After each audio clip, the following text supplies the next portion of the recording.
एक जंगल में एक लोमड़ी रहती थी। वो इतनी चालाक थी कि मौका मिलने पर वो शेर का शिकार भी खा जाया करती और शेर को कुछ पता भी नहीं चलता। जब बहुत दिनों तक लगातार ऐसा होता रहा तो किसी ने शेर को बताया कि उसकी गैर मौजूदगी में लोमड़ी चुपके से उसका खाना चुराकर खा जाती है। ये बात जानकर शेर को बहुत गुस्सा आया और अब उसने लोमड़ी को सबक सिखाने के लिए शेर ने एक उपाय सोचा। अगले दिन मौका पाकर शेर लोमड़ी की गुफा में जा बैठा और चुपचाप लोमड़ी के वापस आने का इंतजार करने लगा। इधर दिन ढलने पर जब लोमड़ी वापस लौटी तो उसने देखा कि उसकी गुफा के बाहर शेर के आने के निशान हैं, लेकिन वापस जाने के नहीं है। लोमड़ी अब समझ चुकी थी कि आज तो शेर उसकी गुफा में आ बैठा है और वो उसे खाना चाहता है। फिर भी यकीन करने के लिए वो झूठ मूठ कहती हैं, गुफा, ओ प्यारी गुफा, कैसी हो तुम? आज का दिन कैसा बिता तुम्हारा?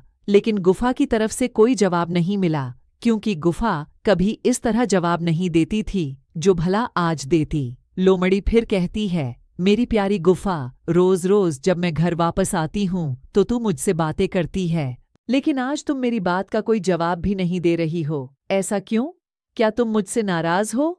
देखो, अगर तुम मेरी बात का कोई जवाब नहीं दोगी तो आज मैं भी अंदर नहीं आऊंगी। इधर शेर ने सोचा कि शायद ये गुफा हर रोज ऐसे ही लोमड़ी से बात करती होगी, लेकिन हो सकता है कि शायद ये मेरे डर के मारे कोई जवाब नहीं दे रही हैं। इसलिए अब उसने स्वयं ही जवाब देने की सोची। वह धीमी आवाज में बोला कि नहीं नहीं बहन, मैं तुमसे नाराज नहीं हूँ, बस आज थोड़ी तबीयत खराब है मेरी, इसलिए बस अब तुम अंदर आ जाओ। ये आवाज सुनकर लोमड़ी अब एकदम चौंक गई। अब उसका शक यकीन में बदल चुका था। अब लोमड़ी शेर को अपने रास्ते से हटाना चाहती थी।